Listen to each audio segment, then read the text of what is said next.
के सामने सत्य कहता हूं, कोई ऐसा कर्म नहीं जो मैंने किया ना हो, कोई ऐसा भोग नहीं जो मैंने भोगा ना हो, लेकिन आज मुझे जो भगवान की स्मृति में सुख मिल रहा है वो किसी में सुख नहीं मिला। सब कुछ करके देख, वो अनेक जन्मों की स्मृति से सब देख रहे हैं। सकल कर्म करि थके गोसाई, सुखी न भयो आज की। आज जो मैं भगवान श्री राम की पावन चर्चा करता हूं, उनका नाम जप करता हूं, उनके ध्यान में मगन रहता हूं, इससे बड़ा सुख मुझे किसी भी साधन में, किसी भी भोग में, किसी भी कर्म में नहीं मिला।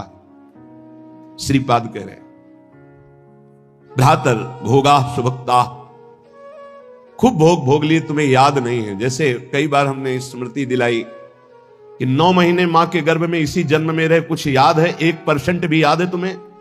ज्यादा समय नहीं हुआ, कोई 50 वर्ष, कोई 40 वर्ष, कोई 30 वर्ष, 25 वर्ष, ऐसे सब बैठे हो। आप विचार करके देखो कि ज्यादा लंबा समय नहीं गया, इसी जन्म की बात है। कि आपको याद है कि मां के गर्भ में तुमने क्या दुख भोगा? 100 में 1% याद है? नहीं याद है। फिर पीछे जन्म की क्या जानोगे? ना भवता ना पे संसार मध्य, इस जगत में ना तुम कभी सुखी हुए हो, ना सुखी हो पाओगे यदि भजन नहीं करोगे। देखो, जब बच्चापन तो सिखाया जाता है खूब बढ़िया पढ़ो लिखो, धन कमाओ, ऐसे योग्य बनो, बढ़िया है। कभी अध्यात्म नहीं सिखाया, कभी नाम जप नहीं सिखाया, कभी ये बैठ के नहीं सिखाया कि बड़ों का आदर कैसे किया जाता है, कभी ये नहीं सिखाया कि मनुष्य जीवन का लक्ष्य क्या है। अब वो पढ़ाई लिखाई में गए, व्यसन सीख गए, व्यभिचार सीख गए, अच्छी नौकरियां पाई, पैसे हैं, और फिर घर में आकर के उन बूढ़े माता पिता को जो चलने लायक नहीं है, दरवाजा बंद करके वो ऐसी दुर्दशा करते हैं, मारते हैं, पूछो ना। जब ये दृश्य देखने को मिलते हैं ना, तब लगता है भगवान कृपा करो इन माता पिता को जो अपने बच्चों को शिक्षा नहीं दे रहे हैं कि धर्म किसे कहते हैं। तुम समझते हो ये धन कमाने लायक बन जाएंगे तो तुम्हें सुखी करेंगे?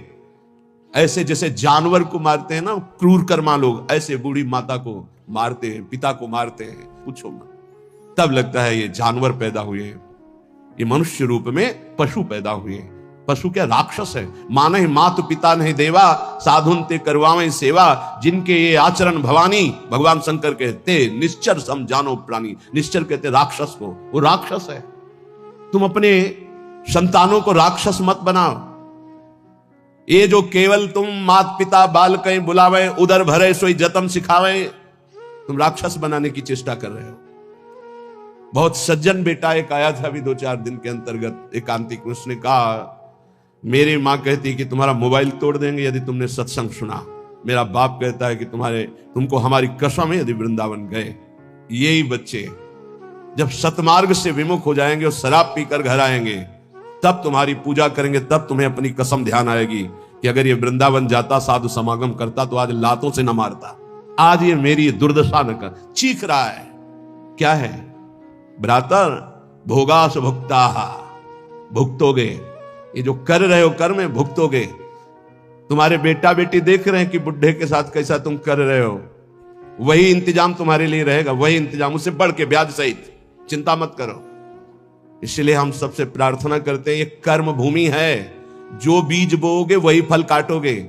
आज देखने में लग रहा है कि माता पिता के साथ बड़ा अन्याय हो रहा है, लेकिन सत्य पूछो तो ये उनके कर्म का फल उनको देखने को मिल रहा है। न कभी राम बोले, न कृष्ण बोले, न हरि बोले, पूरा जीवन केवल इसी में लगाया। तो देख परिणाम, जिनके लिए जीवन लगाया वही तेरा जीवन लेने के लिए तत्पर हो रहा है, वो वही तेरा नाश कर रहा है। जिसको तूने सजाया वही तुझे दंड दे रहा है। क्यों? भगवान का विरोधी भाव रखने वाला कभी सुखी नहीं हो सकता। हनुमान जी महाराज रावण को कहते, हाथ जोड़कर विनती करता हूं, राम जी की विमुखता का त्याग कर दे, नहीं शंकर साहस विष्णु अज तो ही सकहि न राख राम कर द्रोही। मैं सभा में कह रहा हूं, ये हजारों हजारों ये भगवत स्वरूप महापुरुष भी तेरी रक्षा नहीं कर पाएंगे। तेरा विनाश हो जाएगा यदि तू भगवान से विमुख रहेगा। हे भ्रातर भोगा सुभुक्ता की न इव भवता नापि संसार मध्य, संसार के बीच में तूने क्या क्या नहीं किया। बहुत से पाप किए, बहुत से भोग भोगे।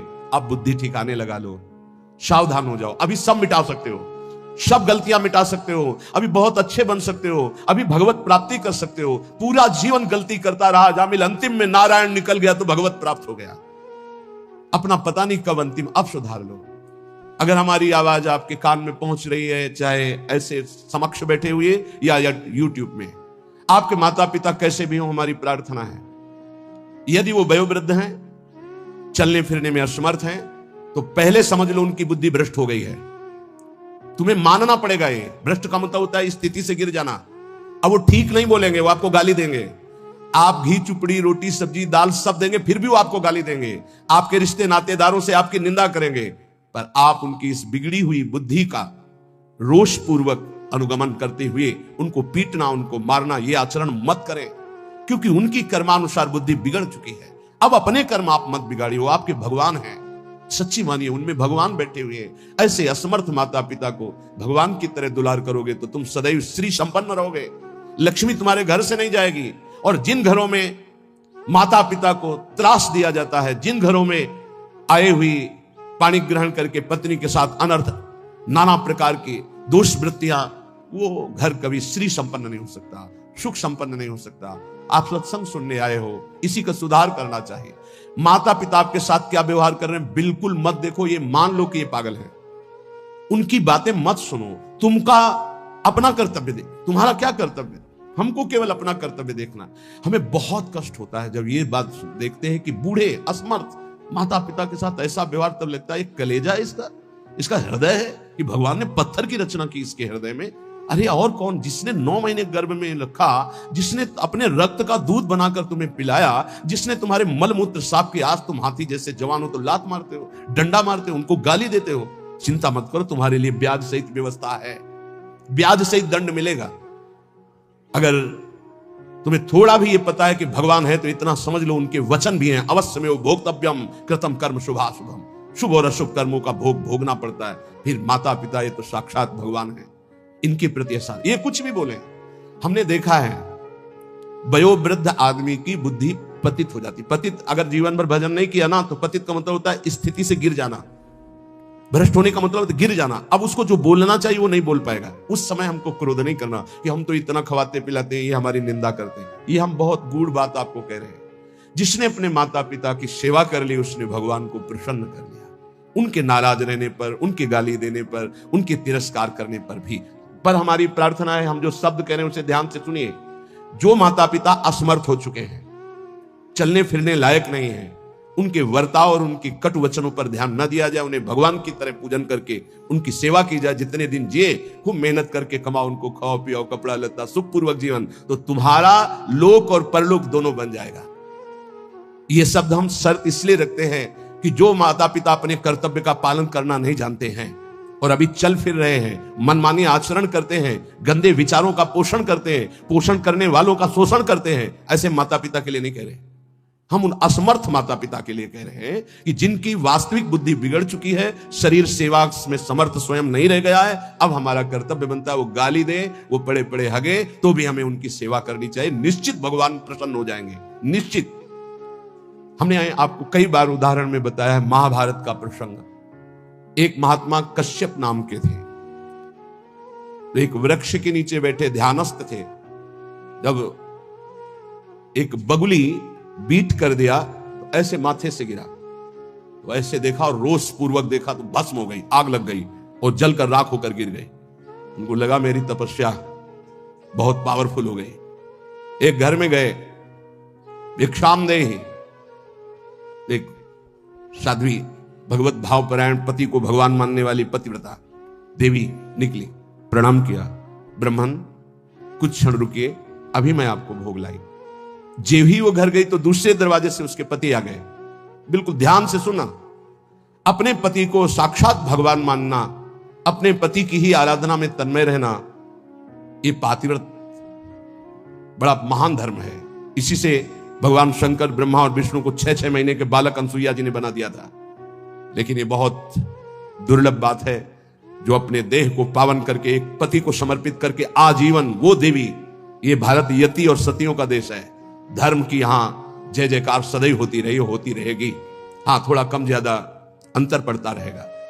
अब आज क्या धर्म को समझे जो बॉयफ्रेंड गर्लफ्रेंड ये दलित दुराएं दिमाग में बैठ गई है, ये क्या समझेंगे कि धर्म किसे कहते, पातिव्रत धर्म किसे कहते, एक पत्नी व्रत किसे कहते हैं, जिसका पाणी ग्रहण किया, आजीवन निर्वाह किया। अब वो पति सेवा में पति को बैठाना, उनको जल पिलाना, फिर इसके बाद कहा भगवान आपके घर में एक अतिथि भगवान उस दरवाजे पर आए, आदेश हो तो मैं उनका स्वागत करूं, भिक्षा दे दूं। कहा तत्काल जाइए, तत्काल जाइए। वो कुछ फल फूल अन्नादि लेके गए। तो आप इतना विलंब क्यों किया? वो तो उस रोष में थे कि हमारा तप बढ़ चुका है, मैंने बगुली के देखा था वो भस्म हो गई।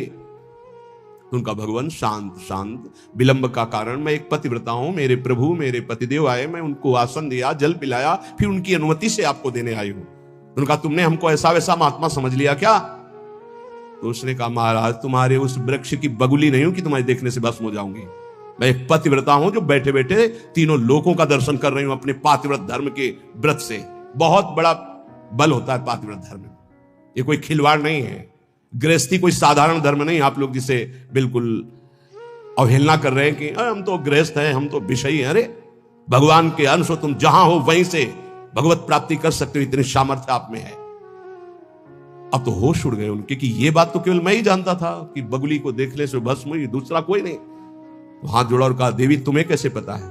तो उन्होंने कहा इतना ही नहीं पता, मुझे सब कुछ पता है आपका, मुझे पूर्व जन्म का भी पता है आपका। मैं अपने पति की सेवा के प्रभाव से त्रिकालज्ञ हो चुकी हूं।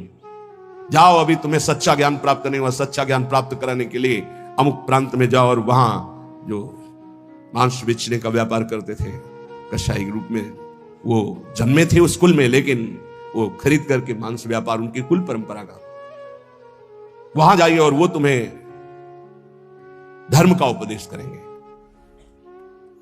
विचार किया कि इतने सिद्ध महापुरुष है अपने पातिव्रत धर्म से, मुझे जाना चाहिए। वहां गए तो कितना चाहिए, जो जितना वैसा घृणित, ये उपदेश करेगा धर्म का। चलने लगे तो उनका कश्यप जी बिना परिचय के परिचय, कश्यप जी रुकिए, आपको अमुक गांव की पतिव्रता पत्नी ने भेजा है ना? हाँ, पहले फोन तो था नहीं कि फोन कर दिया होगा। बोले आप रुकिए, मैं अपना व्यापार रूपी पूजा कर्म कर लूं, फिर आपको मैं उपदेश करता हूं। आश्चर्यचकित हो गए, इतना मलिन कार्य करने वाला और त्रिकालज्ञ है, ये भी बिना परिचय के परिचय जानता है। और वो पत्नी ने क्या कहा ये मुझे कैसे? बाद में जब अपनी सेवा से निवृत्त हुए तो दुकान को अपनी प्रणाम किया, पैर छुआ और वो कर्म भगवान को समर्पित किया कि मुझे जिस कुल में जन्म दिया वो मैं कर्म कर रहा हूं और नाम जब निरंतर चलता। उन्होंने कहा पहले तो मैं पूछना चाहता हूं आप इतना निंदनीय कर्म क्यों करते हैं? तो उनका है मेरी कुल परंपरा से चल रहा है। फिर तुमको इतना पवित्र ज्ञान कैसे हो गया तीनों काल का? बोले मैं निरंतर नाम जप करता हूं, अपने कर्म को भगवान की पूजा समझता हूं। और आओ, और घर ले गए और दिखाया कि श्वेत पलंग पर बूढ़े माता पिता बैठे हुए, जाके साष्टांग दंडवत किया। बोले जो उससे धन मिलता है उससे मैं अपने इन भगवान की सेवा करता हूं। रात दिन माता पिता की सेवा के प्रभाव से, नाम जप के प्रभाव से, अपने व्यापार को भगवान की पूजा समझने के प्रभाव से मुझे तीनों काल का ज्ञान है। तो उन्होंने कहा मेरी तपस्या अपूर्ण क्यों है? कश्यप जी ने उन्होंने कहा इसलिए कि तुम अपने माता पिता की अवहेलना कर चुके हो और वो वृद्ध माता पिता भटक रहे हैं, उनकी सेवा छोड़कर उनकी अनुमति के बिना तुम ये ऐसा, जाओ पहले उनकी आज्ञा का पालन करो। आप समझो, महाभारत में पढ़ के देखना, भगवान श्री कृष्ण द्वैपायन व्यास देव जी ने लिखा है आज उन्हीं माता पिता से जिनसे परम सिद्धि प्राप्त होती है, परम कृपा प्राप्त होती है, ये नादान लोग नहीं जान पा रहे और अपना कर्म नाश कर रहे हैं, कर्म नाश कर रहे हैं, पूरा जीवन नष्ट कर रहे हैं। हम इस विषय में इसलिए बोल रहे हैं कि आजकल बहुत बच्चे उद्दंड हो रहे हैं और ब्याह हुआ तो वही नई बच्चियां जिनको अपने माता पिता का सम्मान करना नहीं आया, वो अपने पति के माता पिता के साथ दुर्व्यवहार करती है, पति के वो अधीन करके दोनों मिलकर उनको पीड़ा पहुंचाती है। हम वयोवृद्धि की बात कह रहे हैं, हम उनकी बात नहीं कर रहे जो समर्थ है कर सकते हैं, जो शोषण करते हैं हम उनकी बात नहीं कर रहे, हम उनकी बात कर रहे हैं जो असमर्थ हैं, चलने में भी असमर्थ हैं। अब उनके ऊपर डंडे का प्रहार, उनकी पिटाई बिल्कुल ठीक नहीं। हे भ्रातर भोगा सुभुक्ताहा, जो तुम कर्म कर रहे हो सुभुक्ताहा तुम्हें भोगना पड़ेगा और बहुत भोग चुके हो। जैसे मां के गर्भ में कितना बड़ा दंड भोगा तुम्हें याद भी नहीं है। इसलिए भवता नापि संसार मध्य, दोबारा इस संसार के बीच में जन्म ना हो, ऐसा उपाय कर लो। क्या? विद्यादान ध्वराद्य ही कति कति जगति ख्याति पूजाद्य लब्धा, इससे तुम्हारा जन्म मरण नहीं रुकेगा। बहुत पढ़ लिख कर विद्वान हो गए हो तो तुम्हारी ख्याति हो जाएगी, बहुत दान दे दोगे तो तुम्हारा यश हो जाएगा, बहुत भोग सामग्री आहार विहार बांट दोगे, बहुतायत रूप में तुम्हारे पास आ जाएगी, लेकिन तुम्हारा जन्म मरण नहीं रुकेगा।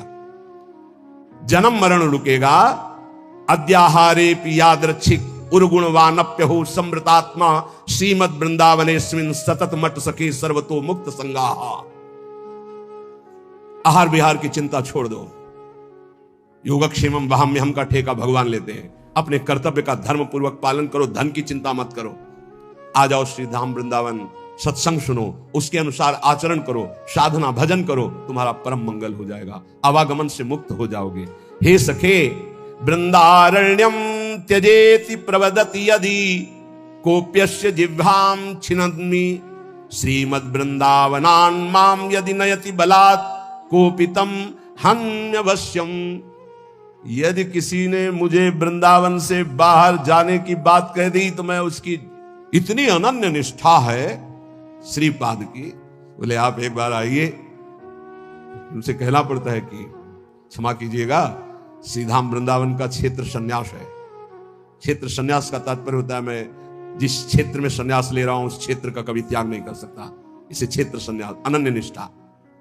और कह रहे हैं यदि कोई मुझे रिश्ते नाते या किसी संबंध से बलात् वृंदावन से बाहर करने की कोशिश करेगा तो मैं उसको श्रीमद् वृंदावनान माम यदि नयति बलात् कोपितम हन्यवश्यम।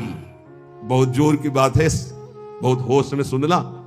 ये दो बातें तो हो गई अनन्य निष्ठा की, अब रहने की बात कर रहे हैं। एक गजब की वृंदावन की निष्ठा श्रीपाद प्रबोधानंद जी की। जबान काटने का मतलब होता है मैं तुम्हारी बात नहीं मानूंगा। देखो नहीं, जैसे गुरुजन बात कर रहे हो तो आप उन्हें कहते क्यों बार बार हमारी जबान को काट रहा है, जो हमें बोल रहा हूं बात मान। जबान काटने के दो अर्थ होते हैं, एक मूर्खता पूर्वक अर्थ निकाला जाए तो बोले जबान पकड़ के काटना, और एक होता है बात ना मानना। इस सरल शब्दों में संत किसी की जबान नहीं काटते, संत उनकी बात नहीं मानते, यही है जबान काटना। बोले हमारी जबान को बार बार काट रहे हो, हम जो कह रहे हैं उसको नहीं मानना मतलब जबान काटना। उसको सरल शब्दों में समझिए। और मारना का तात्पर्य होता है हम आपको आज से अपना नहीं मानते। जैसे ध्रुवदास जी ने इसे सरल भाषा में कहा, माता मित्र सुतादित्य तज ध्रुव तिनको पास, वृंदावन के वास को जिनके नाय हुलास।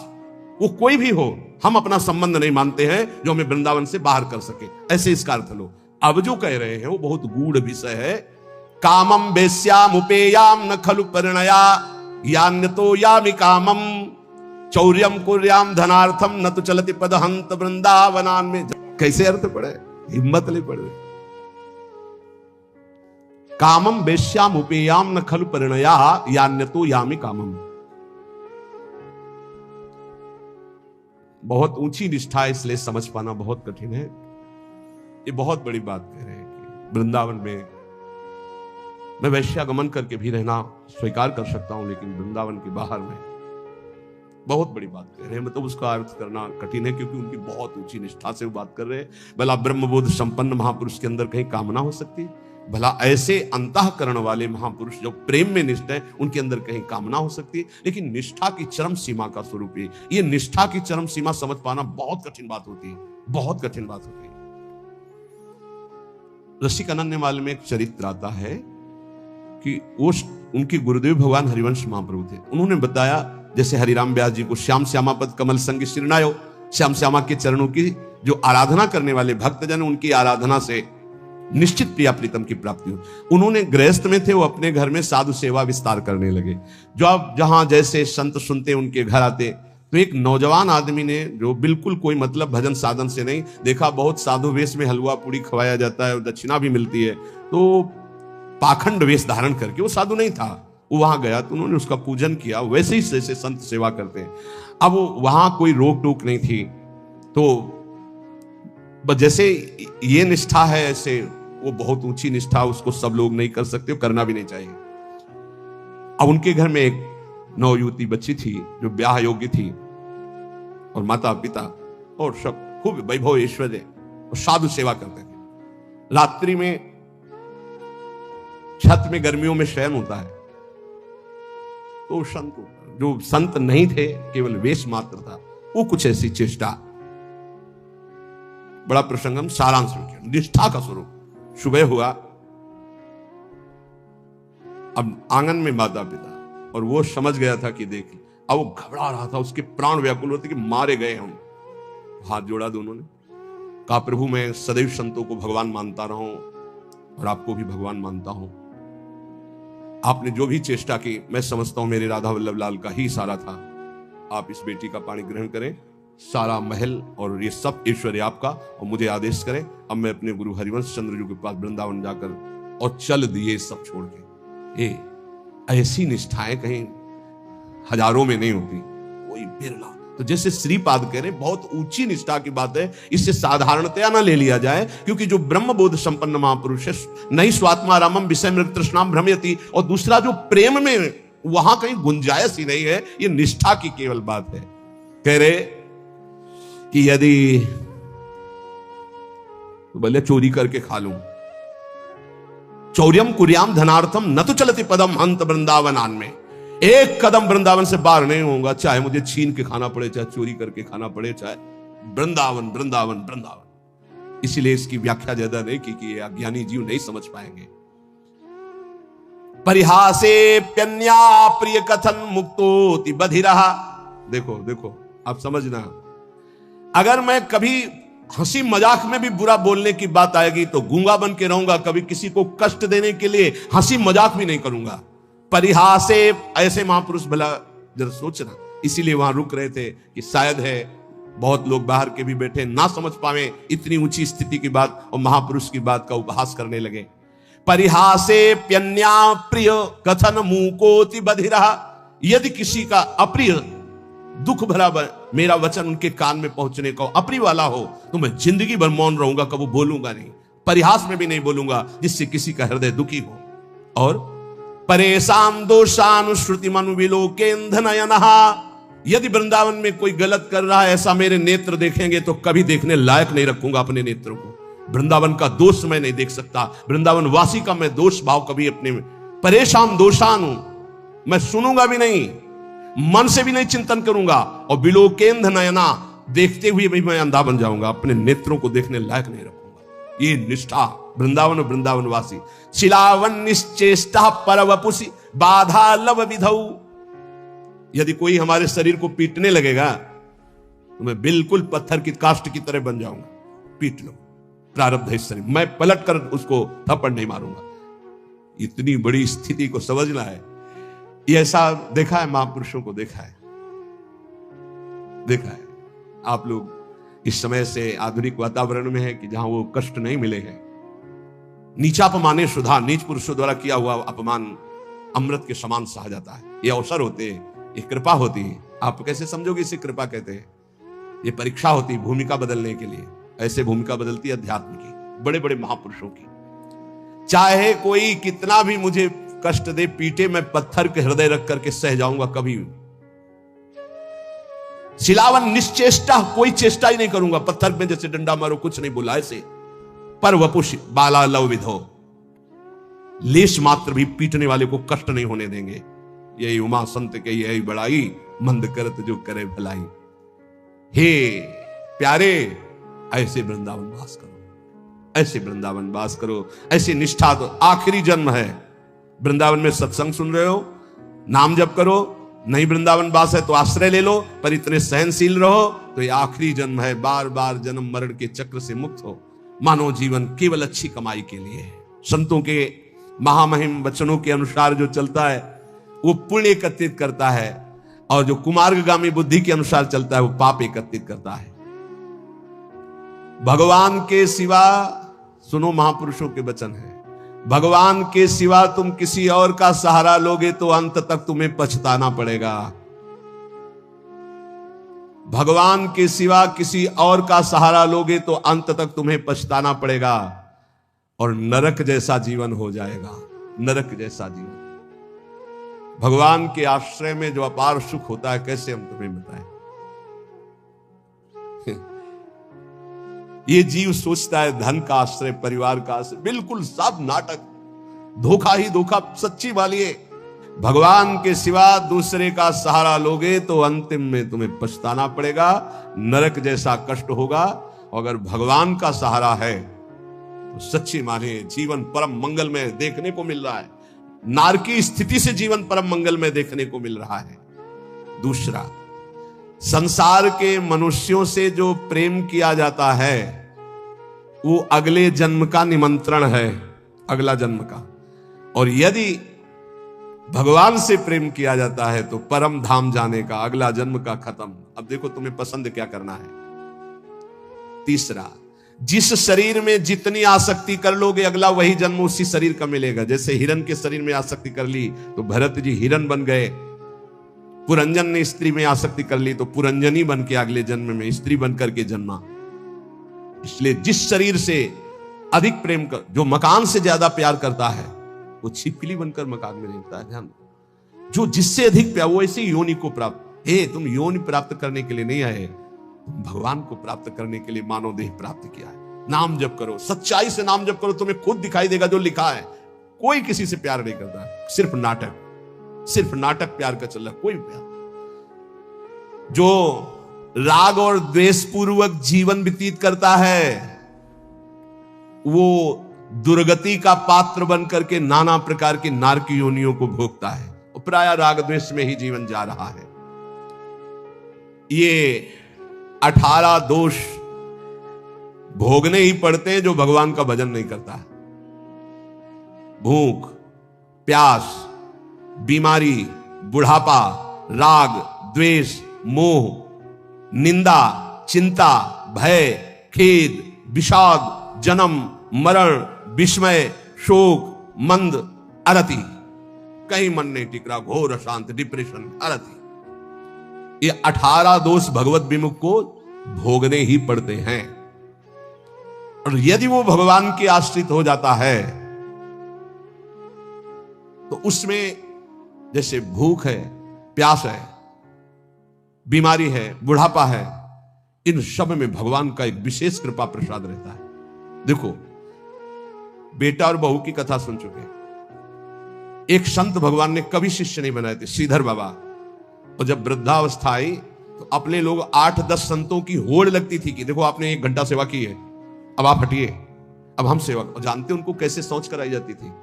ऐसे टांग लिया जाता था 2 संत, वैसे हाथ में कराई जाती। क्यों? क्योंकि भजन करते थे। सौभाग्य था किसको सोच कराने को मिले, किसको स्नान कराने को मिल जाए, किसको वस्त्र धारण। ये सौभाग्य, भगवान के सिवा किसी को अपना नहीं माना। तो ऐसे गोद में, संतों की गोद में उनकी सेवा होती थी। और अंतिम समय राधा राधा मुख से निकल रहा था, सब संत कीर्तन कर रहे थे और ऐसे पधारे, पूछो मत। ये है ना कोई शिष्य, ना कोई जगह, ना कोई 1 रुपया। तो ऐसे भगवान की तरह अंतिम समय उनकी पूजा हुई। जब उनका शरीर असमर्थ था, ड्यूटी लगती थी, अलग अलग ड्यूटी लगती। कई संत भगवान अपने ड्यूटी लगी थी कि इतने बजे से इतने, और लड़ाई होती थी। देखो आपने 1.25 घंटा आज कर लिया, 15 मिनट ज्यादा कर लिया, अब आप हटिए, आप मुझे तो कहते यार थोड़ी देर और कर ले। मतलब लोभ लगता कि जितना अधिक मैं सेवा कर पाऊं। क्यों? क्योंकि भजन परायण थे और वहां पैदा किया है, संपत्ति दी है, लात मार रहे। भगवान से विमुख जो है उसे 18 दोषों को भोगना पड़ता है। जो भगवान के कृपा पात्र होते हैं उन्हें संत संग मिलता है। जिन्हें संत संग मिलता है उनमें अंत काल में जैसे भगवत प्राप्ति होगी वैसा संयोग बना दिया जाता है। अंत काल में दादू मन ही सो मल उपजय, मन ही सो मल धोई, सीख चले गुरु साधु की, तो तू निर्मल होई।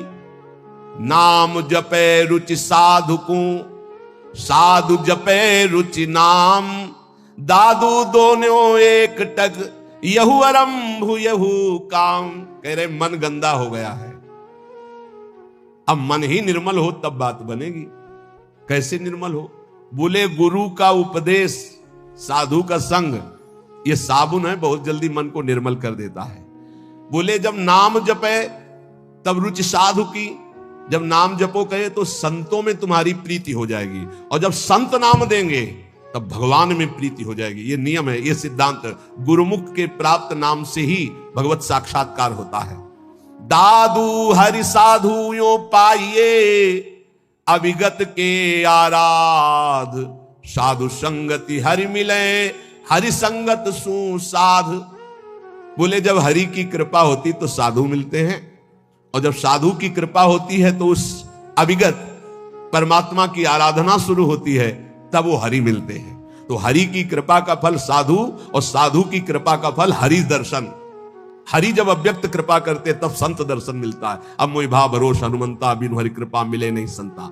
तो मन भुवंग बहु विष भन्या, निर्विष क्यों न होई।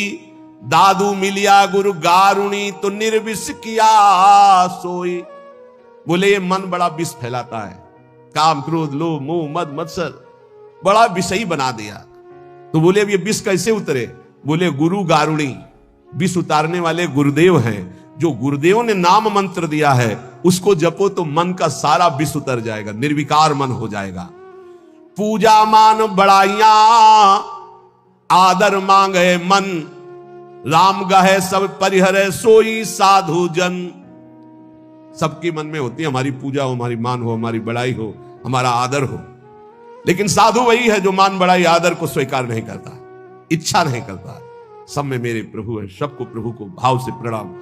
इतने विराट रूप भगवान इतने रूप में आकर दर्शन देते हैं, ये भाव नहीं रखना। मान बड़ाई आदर इसका कहीं भी नहीं। मेरे प्रभु आकर मुझे दर्शन देते हैं, करुणा करके इतने रूपों में दर्शन देते हैं। जो भगवान को प्राप्त करना चाहता है वो साधु कैसा होता है? जो मान बड़ाई आदर आदि को भी स्वीकार नहीं करता। विष सुख माही रमि रहा, माया हित चितलाई। सोई संत जो उबरे, स्वाद छोड़ी गुण गाई। संसार के विषय भोगों में रम रहे जीवों का उद्धार कौन कर सकता है? बोले संत। बोले कौन संत? जो बोले केवल भगवान के गुण गा रहा, उसके बदले में कुछ नहीं चाहता है। अगर कुछ चाह है, रुपया पैसा भोग सामग्री स्वाद मान बड़ाई प्रतिष्ठा, तो उसकी वाणी का प्रभाव नहीं पड़ेगा। विषयों में फंसे हुए, माया में फंसे हुए जीवों का उद्धार किससे होता है? बोले संत से। बोले किन संत से? बोले सोई संत जन उबरिया, जो स्वाद छोड़ी गुण गाय। स्वार्थ स्वाद इनको छोड़कर कोई भी चाह नहीं, केवल स्वांता सुखाए तुलसी रघुनाथ गाथा। बोले ऐसे संतों की वाणी से माया में फंसे हुए लोगों का उद्धार होता है। साधु मिले तब उपजय, हृदय हरि को ध्यान। दादू संगति साधु की, अभिगत पुरवै आन। बहुत शीघ्र परमात्मा प्राप्ति होती है ऐसे संत महात्मा के संग से। उनके बताए हुए ध्यान नाम गुण कीर्तन से बहुत जल्दी भगवत साक्षात्कार होता है। प्रेम कथा हरि की कहें, करें भगत ल्यो लाई। पिबे पिबावे राम रस, सोजन मिलवो आई। बोले बड़े संतों की पहचान क्या होती है? बोले जिनके पास बैठने से केवल भगवत चर्चा ही हो, हमारे आचरण सुधरे, हरि नाम में प्रीति हो, हरि चरणों में प्रीति हो, भक्ति का हृदय में प्रादुर्भाव हो, वो स्वयं भगवत रस पिए हुए हैं और वही भगवत रस हमें पिला सकते हैं। साहब सो सन्मुख रहे, सतसंगति में आई। दादू साधु सब कहें, सो निर्फल क्यों जाई। बोले साहब के सन्मुखता बनी रहेगी यदि संत संग रहेगा। साहब हरि के सन्मुख हो जाओगे, और सन्मुख होए जीव मोहि जब ही, जन्म कोटि अगनासौ तबहि। करोड़ों जन्मों के पाप उस जीव के नष्ट हो जाते हैं जो भगवान श्री हरि की सन्मुखता प्राप्त कर लेता है। वो सन्मुखता साधु संग से प्राप्त होती है। साधु संग कभी निष्फल नहीं हो सकता। अमोघश्च निर्वैरी सब जीव सो, संत जना सोई। दादू एक आत्मा, बैरी नाही कोई। संत वही, किसी भी संप्रदाय की मेड़ में नहीं। सब पूरा विश्व विश्वंभर सब जगह भास, एक ही परमात्मा तत्व अनंत ब्रह्मांडों में है। फिर मृत्यु लोक की बात क्या? निर्वैरी सब जीव सो, संत जना सोई। सब किसी से बैर नहीं, सब अपने हैं, सब अपनी आत्मा है। दादू एक है आत्मा, बैरी ना ही कोई। काहे को दुख दीजिए घट घटा तम राम। दादू सब संतोषिए, यही साधु को काम। घट घट में हमारे प्रभु रमे हुए हैं। जो उसका साक्षात्कार कर लेता है वही भगवत प्राप्त होता है। कैसे साक्षात्कार होता है? एक है अक्षर पीव का, सोई सत कर जानी। हरि नाम सतगुर कहा, दादुर सो परवाणी। जो गुरुदेव ने अक्षर बोला बस उसी पकड़। ये बहुत जगह महापुरुषों से मिला है। गुरु द्वारा दिए गए नाम मंत्र का अद्भुत चमत्कार है, बस उसी में लग जाओ। जितना जपोगे उतना ही लाभ मिलेगा। दादू नी का नाम है, तीन लोक तरी जाए। रात दिवस रटिबो करे। रात दिन बड़े भाग्यशाली जिनको ये पता है कि जाना है मुझे, तो खूब अधिक धन कमा ले, नाम रूपी धन। राधा राधा राधा राधा वल्लभ राधा वल्लभ। दादूनी का नाम है हरि हृदय न विसारी, मूर्ति मन माही बसे सांस सांस संभारी। तब जानना कि हमारा नाम रंग ला रहा है जब हर श्वास में नाम चले और सामने नामी की छवि विराजमान हो। दादू जी साहब कह रहे मूर्ति मन माही बसे सांस सांस संभारी, दादूनी का नाम है आप कहे समझाई, और आरंभ सब छाड़ दे हरि नामो ल्यो लाई। केवल लगन लगा लो नाम में, सब पूर्ति हो जाए। जितना नाम अधिक जपोगे, श्री भगवान गीता जी में कहते हैं कि कई प्रकार के हमने यज्ञों का वर्णन किया। श्रेयान द्रव्य मयाद यज्ञाद ज्ञान यज्ञ परंतप, सर्वम कर्माखिलम पार्थ ज्ञाने परिसमाप्यते। बड़ी यज्ञ अभी कल चर्चा की थी कि श्री भगवान ने बताया ब्रह्म यज्ञ, द्रव्य यज्ञ, स्वाध्याय यज्ञ, तप यज्ञ, प्राणायाम यज्ञ, भगवद अर्पण यज्ञ, अभिन्नता यज्ञ, कर्तव्य कर्म रूपी यज्ञ, विषय हवन रूपी यज्ञ, समाधि रूपी यज्ञ, योग यज्ञ, स्तंभ प्रवृत्ति, ये सब यज्ञ हैं। इन सब यज्ञों में भगवान कह रहे हैं जो द्रव्य यज्ञ है, रुपया पैसा से जो यज्ञ होती है, ये जितनी भी यज्ञ हैं इन सब में ज्ञान यज्ञ श्रेष्ठ है। सर्वम कर्माखिलम पार्थ ज्ञाने परिसमाप्तये, इसलिए श्रेयान द्रव्य मयाद यज्ञाज ज्ञान यज्ञ परंतप। परम कल्याण जो होता है वो ज्ञान होने से होता है।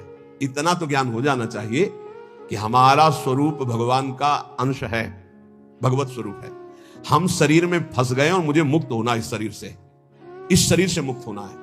अगर इस शरीर से मुक्त नहीं हुए तो बहुत घटिया शरीर मिलने वाले हैं, कीड़ा मकोड़ा कितने योनियां हैं।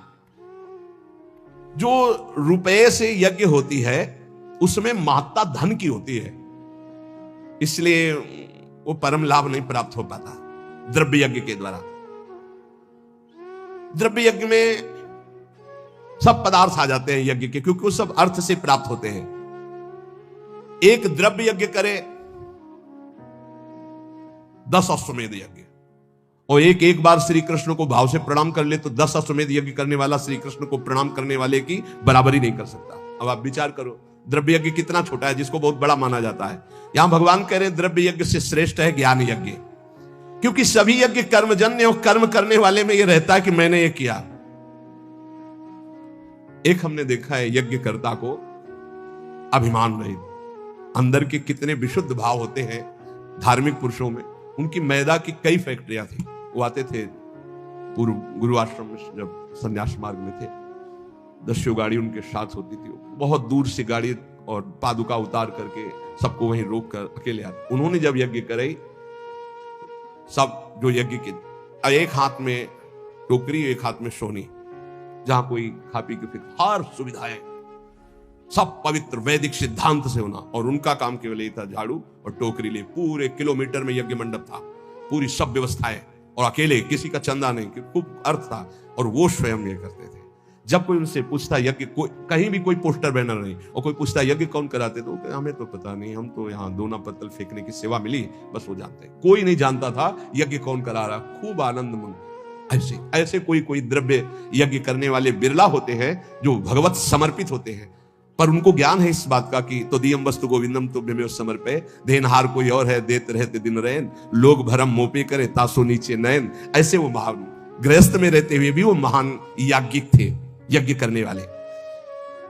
तो जब द्रव्य यज्ञ कराई जाती है तो उसमें कहीं ना कहीं अहम स्फुरित हो जाता। मैंने इतने करोड़ अर्पित किए, मैंने इतने लोगों को पवाया, तो जीवन मुक्त होने के लिए वो पर्याप्त नहीं रहेगा, क्योंकि अहम का लय होना चाहिए। इसीलिए भगवान कह रहे हैं सर्वम कर्माखिलम पार्थ ज्ञाने परिसमाप्तये। ज्ञान में क्या होता है, अहम का नाश हो जाता है। इसलिए भगवान यहां कह रहे कि सबसे बढ़िया यज्ञ है ज्ञान यज्ञ। अंतःकरण में 3 दोष होते हैं जिनके कारण भगवत साक्षात्कार नहीं हो पाता। मल कहते हैं संचित पाप को। जो संचित पाप होते हैं उनके कारण भजन में मन नहीं लगता। जहां भजन शुरू करोगे, भगवत मार्ग की बातें शुरू करोगे, तो पाप आकर्षण शुरू हो जाएगा, इसे मल कहते हैं। दूसरा होता है विक्षेप, चित्त का चंचल होकर बार बार भोगे हुए विषयों का चिंतन करना, इसे विक्षेप कहते हैं। आवरण कहते हैं अहंकार, अज्ञान। इन तीन के कारण जीव की भगवान में रुचि नहीं होती और भगवान की प्राप्ति में बाधा ये तीन पहुंचाते। मल, संचित पाप, विक्षेप, भोगों के प्रति चित्त का चंचल होना, आवरण, अहंकार, अज्ञान। जब हम कोई भी कर्म करते हैं तो उसमें ये आवरण ढक जाता है, अहंकार, मैंने ये किया, और जहां ये हुआ मैंने ये किया तो उसका कल्याण नहीं हो पाता। ये खास बात है, उसका फल मिलेगा, उसे भगवत प्राप्ति नहीं हो पाएगी। अहंकार विमूढ़ात्मा करता हमें तिमंदते, अहंकार में मूढ़ता बनी रहती है और ये रहता है कि मैंने ये किया, और जब मैंने ये किया तो अवश्य भोगना पड़ेगा, चाहे शुभ हो या अशुभ हो, भगवत प्राप्ति नहीं होगी।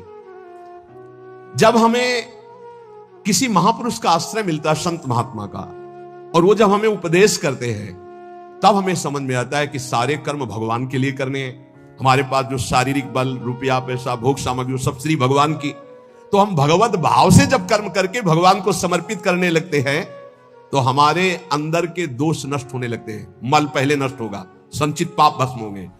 अब हमको थोड़ा विवेक आने लगा कि जितने भोग भोगे उनमें कोई सुख तो है नहीं, तो बार बार चित्त जो भोगों की तरफ जा रहा था उसे वापस करने लगे, तो विक्षेप नष्ट होने लगा।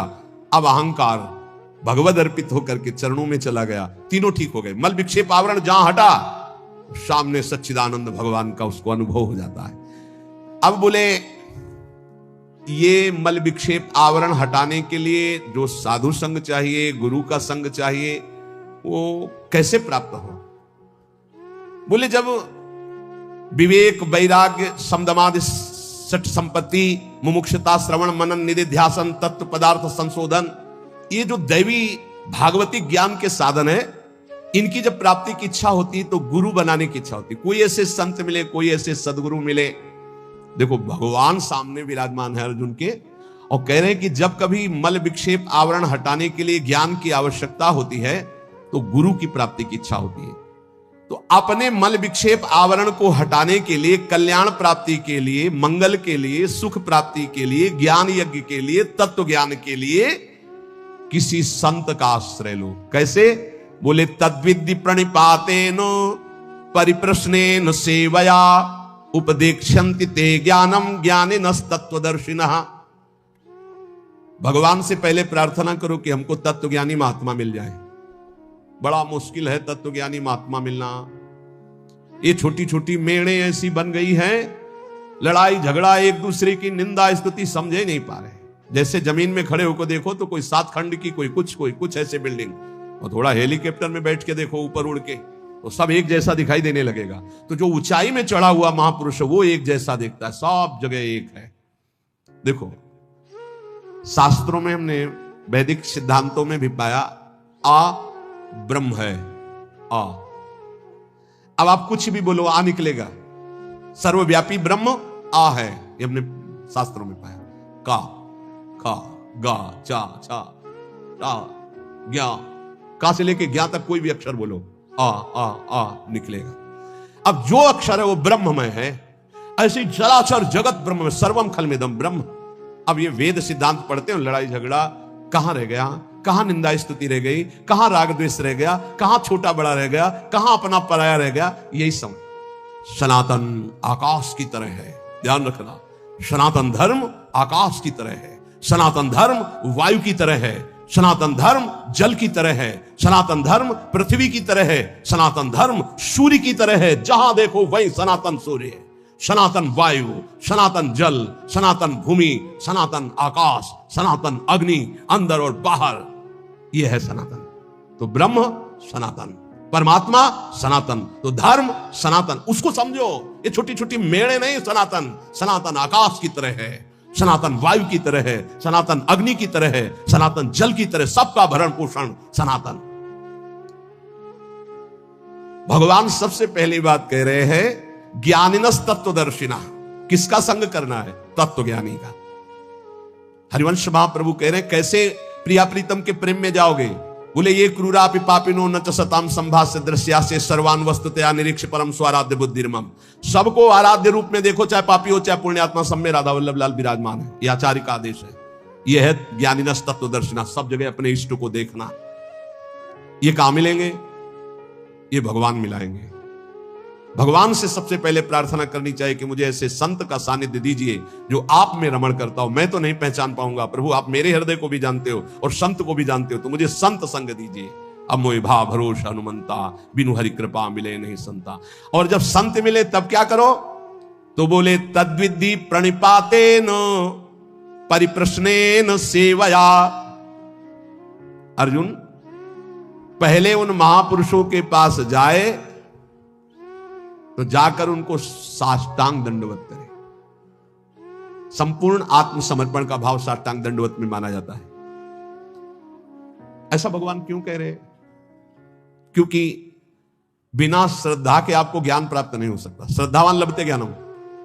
अगर श्रद्धा कमजोर है तो ज्ञान नहीं प्राप्त हो सकता। अगर वास्तविक किसी संत का लाभ लेना है तो श्री भगवान ने आदेश किया, पहले अहंकार छोड़ो, पहले कोरे कागज की तरह उनके पास जाओ।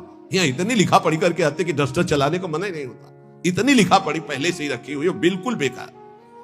आप सच्ची मानिएगा 70 वर्ष जीवन के हो गए, अभी तक ये नहीं निर्णय कर पाए कि मुझे चलना किधर है। अहो भाग्य है आप लोगों का जिनको ये चित्त का समाधान हो गया कि मेरा मार्ग क्या है। नहीं, 70 वर्ष हो गए और अभी ये नहीं पता कि चौराहे पे खड़े कि जाऊं किधर, ज्ञान मार्ग में जाऊं कि ध्यान मार्ग में जाऊं कि योग मार्ग में जाऊं, भजन मार्ग में जाऊं कि, अभी तक ये निर्णय नहीं। भगवान कह रहे किसी ज्ञानी महापुरुष का आश्रय लेना है तो श्रोत्री और ब्रह्मनिष्ठ दो बातें कही है। श्रोत्री कहते हैं जिन्होंने खूब गुरुजनों के चरणों में बैठकर शास्त्रों का श्रवण किया है, और ब्रह्मनिष्ठ जो उसी तत्व में स्थित हो चुके हैं। ऐसे महापुरुषों से निवारण होता है संसार का, जिनका एक ही उद्देश्य केवल श्री भगवान और भगवान में स्थित है। भगवान आदेश करते प्रणिपातेन, उन महापुरुषों के पास जाए, हाथ जोड़कर साष्टांग दंडवत करे। नीचवत सेवेत सदगुरुम, अपने को सबसे नीचवत मान करके सदगुरु का सेवन करें।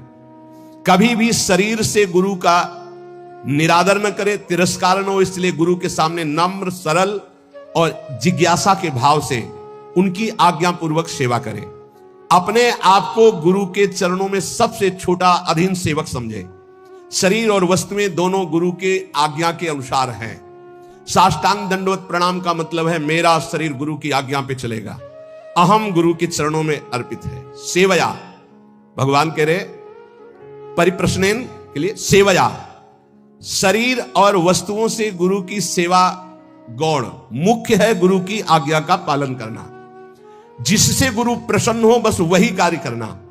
उनकी प्रसन्नता प्राप्त हो गई, उनके मन के संकेत के अनुसार तुम्हारी चेष्टा हुई, उनकी आज्ञा के अनुकूल तुमने कार्य किया, तो प्रश्न करना ही नहीं पड़ेगा, उत्तर तुम्हारे हृदय में अपने आप आ जाएगा। देख लेना, संत महापुरुषों की सबसे बड़ी सेवा होती है उनके संकेत के अनुसार चलना, उनके इशारे को समझना, वो किधर चलाना चाहते हैं, वो क्या चाहते हैं, अपना जीवन उनकी आज्ञा में अर्पित करना।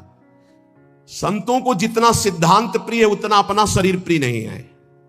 तो एक आदमी संत की शरीर सेवा करे, उनकी आज्ञा का उल्लंघन करे, और एक आदमी केवल उनकी आज्ञा का पालन करे, तो संत कृपा उसके पास ज्यादा फलीभूत होगी जो आज्ञा का पालन कर रहा है। संत सिद्धांत की रक्षा के लिए अपने प्राण त्याग सकते हैं, इसलिए सच्चा संतों का सेवक वही है जो उनकी आज्ञा का दृढ़ता पूर्वक पालन करता है। तो पहले प्रणिपातेन साष्टांग दंडवत, सेवया तन्मन वचन से उनकी सेवा, फिर परिप्रश्नेन, तब प्रश्न बनता है। केवल प्रश्न होना चाहिए परमात्मा की प्राप्ति का। अब जैसे लौकिक सांसारिक बातों को आप हमारा भी समय नष्ट करेंगे, अपना भी समय नष्ट करेंगे, वो तो आप भोग ही रहे हो। आप उनसे कैसे निकल पाओ, इसके लिए तो संत समागम मिला है। अब वहां आकर भी प्रपंच की चर्चा, अब हम कैसे बताएं। अब हमसे आकर के मान लो वोट का समय चल रहा है, हम तो खुली बात करते हैं, हमारा उद्देश्य भगवत प्राप्ति का है। अब हमारे पास आए साष्टांग दंडवत किए बैठे हो, भी वोट में खड़े हैं, आपका आशीष चाहिए, तो भाई जय विजय इस पर ध्यान न देकर राष्ट्र सेवा पर ध्यान दो। बाहरी जय विजय कोई विशेष बात नहीं, राष्ट्र सेवा की प्रीता ही विजय श्री है। तुम हार होते हुए भी हारोगे नहीं यदि राष्ट्र सेवा का भाव है, और यदि राष्ट्र सेवा का भाव नहीं पद भोग का है तो विजय होते हुए भी तुम्हारी हार है, वो कोई खास बात नहीं। महाराज श्री ने विजय श्री का आशीर्वाद दिया। हम कहते हैं